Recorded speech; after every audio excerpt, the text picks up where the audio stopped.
Good morning, everybody. Welcome back to the channel. We have some pretty massive news to go over today. It's not going to be a Chelsea Glaze video, so if you guys are a Chelsea fan, don't worry. I'm not glazing Chelsea. I just want to say a quick shout out. I appreciate you guys, man, that watch my videos. You guys watch this channel. I've been uploading these on Spotify, so if you want to watch it there too, whatever's better for you. We're talking transfer news today. Luis Diaz is going to be the main thing we talk about. We're talking about a couple stories, so don't worry. There's a couple things that have happened since I made my last transfer video. Just going to give you guys some opinions. You let me know in the comments how you're feeling, but I want to go over some things. I actually really want to talk about Liverpool specifically in this video, so if you're a Liverpool fan, give me your thoughts. We will be talking a bit about Arsenal at the end of the video too. It's that time of the year where it's starting to be really interesting to look into these teams next season to see really what they're going to have.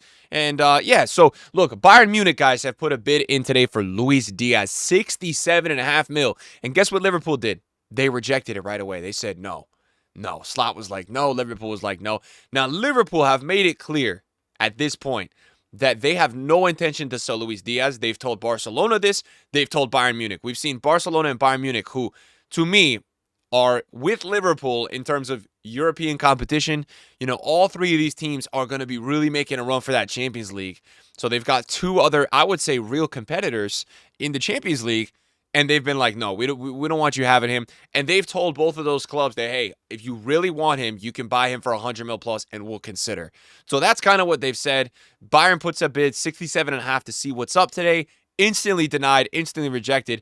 And guys, to be quite frank with you, I kind of understand. You know, Liverpool are still in the market to get another striker. You know, it looks like Darwin Núñez is going to be maybe on the way out. It's tough to say. You know, Liverpool rejected a bid from Napoli for 50 mil for Darwin, which shows to me they still really do believe in Darwin. So the lineups are interesting because, you know, at the moment, it seems like they'll go with some sort of thing like this. You know, they still, you know, I love Gakpo. I think he's definitely better on the left, and the same goes with Diaz.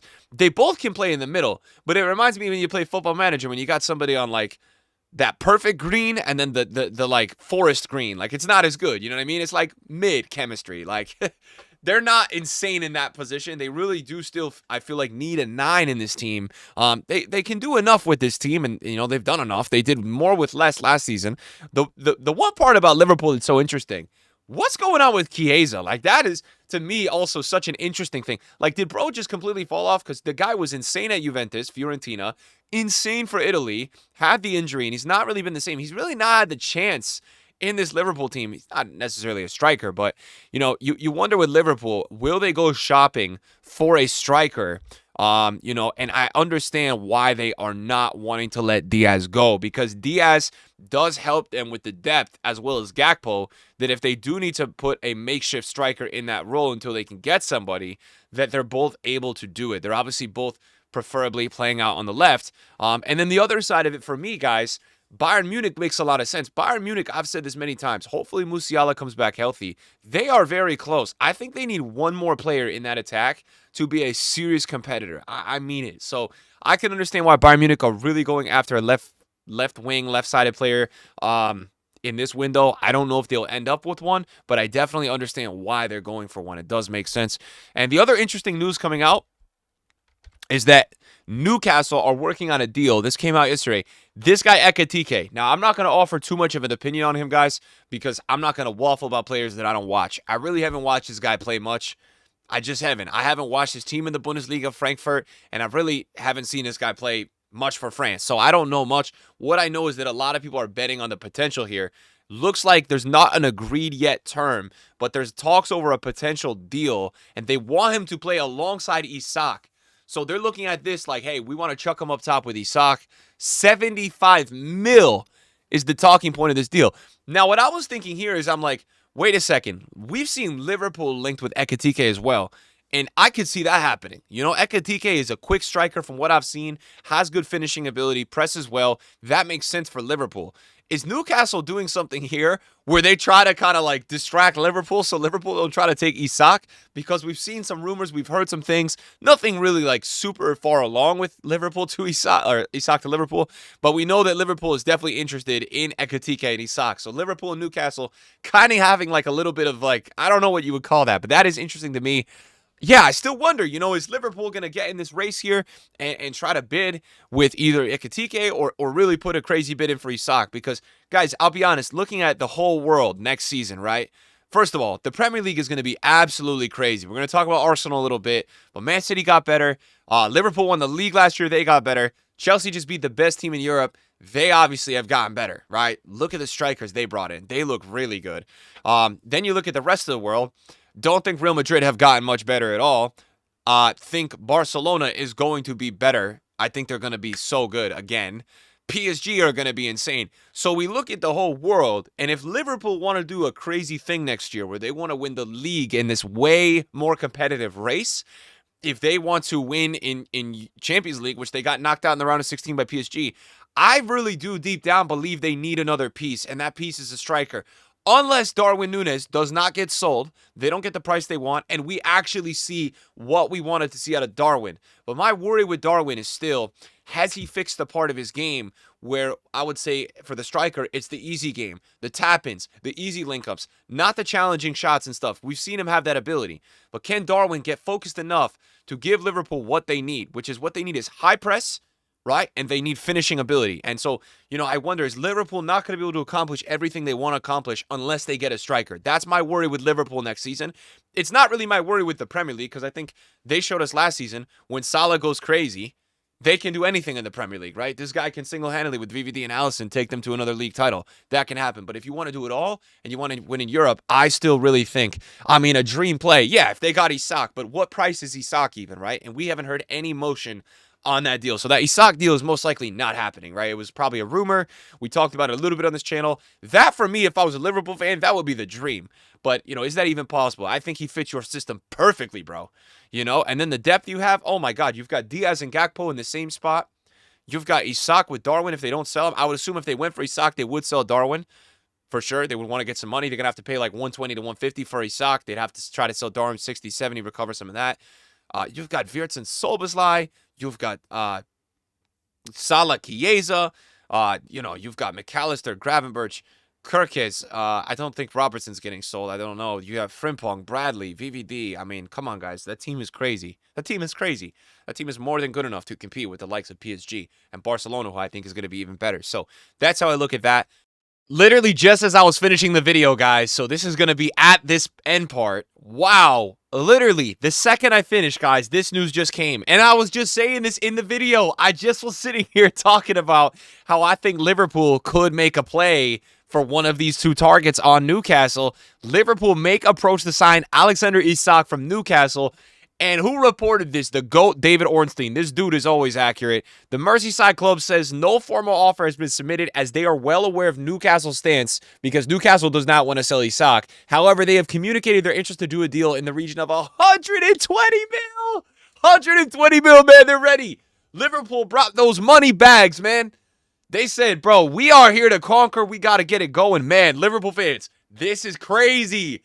Imagine Isak in that team. I'm telling you, if they get Isak with Wirtz, ooh, Salah is gonna be in heaven. Salah's gonna be like, wow, did they get me a striker? Wow, Wirtz, finally some help, guys. This is incredible news. If you're a Liverpool fan, oh my God, I want to see this for football. All I'm saying is the Premier League is gonna be crazy, man. The Prem is gonna be so crazy next year. Wow, guys, Liverpool fans, a lot of news going on with you guys today. What do you guys think? Diaz news, Isak news, and I wonder, if Isak is bought, is that more interesting then for Liverpool to be like, hey, Bayern comes back with a bid of 80, 85 mil for Diaz. Does that make a difference? That is the $1 million question, guys. We'll keep you posted with what this kind of, what everything unfolds with this one. But oh my God, wow. That's what's going on with that. Slot had said Isak is such an important player for Newcastle. He's an unbelievable threat. We know with what's going on with Isak. Guys, let's talk about Gyökeres. Now, I've talked about Gyökeres on this channel. I don't know why I always say Gyökeres, so this part is for the Arsenal fans. Everybody's saying this guy is gonna be a bust. I'm gonna laugh because this reminds me of, dude, people said when Haaland was going to Man City that he was gonna be a bust. And look, I think Haaland is definitely obviously more of a generational talent than Victor Gyökeres, right? We all know that. But when you see a goal scorer you know a goal scorer. I'm telling you, Gyökeres can score goals. And what Arsenal were able to do, where Havertz is still dropping, 10 to 15 goals a season, Mikel Merino goes into the striker role and starts scoring all those goals. And these are not real strikers, real number 9s. Now, have they been able to play the position? Yes, on that forest green chemistry, but they're not that bright green chem link. This guy Gyökeres is going to absolutely kill it. I don't care what anyone says, because this for me is less of a chance and a bet.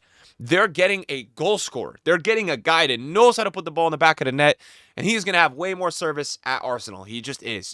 They're going to be so much better off. I love Subamendi going into the midfield as well. That, for me, I think for Arsenal, that may turn out to be the best signing. The crazy part about this deal, we heard from yesterday, apparently Sporting, it's like coming out of Portugal last night, that they're having some trouble finalizing the end of the deal because the Sporting guys are being greedy and they want another 10 million add-ons or something, and Arsenal's not so sure if they agree. So that's been going on.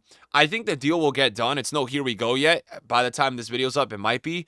I'm proud of Arsenal for actually signing a center forward. I think it takes balls because they had to pay up. The 2 targets they were looking at, Sesko and Gyökeres, they were going to have to pay 70 to 100 mil. The craziest part about this Gyökeres signing, even with the fixed fee and all the add-ons, right? Bro, this is what I want to point out to you guys. Can you guys believe that with add-ons, Manchester United paid 85 mil for Rasmus Højlund, bro? 95 mil for Anthony and 70 mil for Mount? Like, can you guys even believe that, bro? They paid 85 mil for Højlund, and it's no disrespect to Højlund, but Gyökeres is much better than Højlund. And even when Højlund was playing in City A, it's not to be hindsight, his football ability is nowhere close to Gyökeres. So when I look at that, I'm like, and we're 1 year later, I actually think for Arsenal, unless this guy is somehow the biggest bust of all time, the guy scored back-to-back seasons, how many goals? I don't even know, 50 to 60. And bro is in the Golden Boot competition in a way where when you play in Portugal, you're not in the top 5 league, so your goals count as half. You get half cut off for your goals, and he was still competing for the Golden Boot. That's insane. That means he got to score twice as much. Crazy. I think Gyökeres is going to be really good for Arsenal. I think he's going to really help them compete. Guys, don't forget, Arsenal have been in second place the last 2 years. They've now got another really good central midfielder who's going to be a bit more creative, and a striker, which is what they have needed. They have not had a striker. Takes the weight off of Saka. I love it, man. I hope they can announce it because... And then, this is the last thing I was going to talk about in this video. Marcus Rashford, man, what are you doing? All right, so Marcus Rashford has been told by United to leave. They were just like, yo, get out, man, right? They told that to a lot of players. Garnacho, they said, get out the club. You're not playing. This guy wants to go to Barca so bad. He's going on Barcelona's Instagrams. He's liking all their photos. Apparently, in the last week, he followed Lewandowski, Pedri, Lamine Yamal. I don't know what's going on. It seems like at this point, though, Barcelona may... Look, I'll be honest, guys. I rate Rashford. I think he's very good. I think he's inconsistent. But I think he is a very unique player that I'm not saying he would necessarily fit perfectly Barcelona. I still think the ideal place for Rashford is some team that is a defensive counter team that can hit you on the counter really well. And that's where we see Rashford thriving, having some of those best seasons at United. What I will say is this. He's capable of playing in any system. He can actually offer Barcelona a lot of depth. And I'm going to say this. I think Barcelona should sign him. Barcelona haven't had any luck getting any of these left wingers that they wanted. They just haven't. Right? Rashford is going to be more affordable. Think about it. United wants to get rid of him. He's dying to go to Barcelona. He has said everywhere that he's like, it's his dream to play at Barcelona. So this report came out last week. Hansi Flick has given green light to sign to Marcus Rashford's arrival. So apparently, new contacts are expected in the coming days. Rashford prioritizes Barcelona, and the negotiation could progress in the coming weeks. Let's see what happens with this one, guys. I'm not against this, though. I don't know what you guys think about Rashford to Barcelona. I quite like it. I think for the situation, I think Barca could get a good bit of business there. I don't think they're going to have to overpay or anything. Man U wants to offload him. He wants to go there. All right? So if you think about the structure of a deal is always going to be more expensive if a player doesn't want to go and the team doesn't want to offload them. So both conditions are there for them to get a good price. The last thing I'm going to add to this video that I didn't add before, apparently, and I can't believe, I'm so mad because I like to structure my videos in order for you guys. Luis Diaz wants to go. He wants to go. So that's also the interesting part about Liverpool. Luis Diaz actually wants to leave. So that was also part of the Ornstein article. You guys probably read it when we were talking about it earlier. He wants to go. So that makes things interesting, you know. I mean, obviously, Liverpool own the rights to him, you know, but he does want to go. So that to me is one to watch out for. Guys, we'll keep you updated. Hopefully you enjoyed this one. Transfer news going crazy. Let me know your thoughts. Liverpool, Arsenal fans, Barcelona fans, Manchester United fans. Let me know your thoughts, guys, on all these news stories. Hopefully, you guys liked my opinions. I try not to piss. Look, I'm not trying to piss anybody off with my opinions, guys. I'm trying to give you guys my opinions. I watch a lot of this over the years. I know a lot about these players. I try to offer some things that I think could be good ideas. I think Liverpool are smart to keep Diaz. I rate that. I think Bayern are also smart to go for him. I think I definitely understand Rashford, wanted to go to Barcelona. Who wouldn't want to go to Barcelona right now? They're playing insane. So thanks for watching, guys. Peace.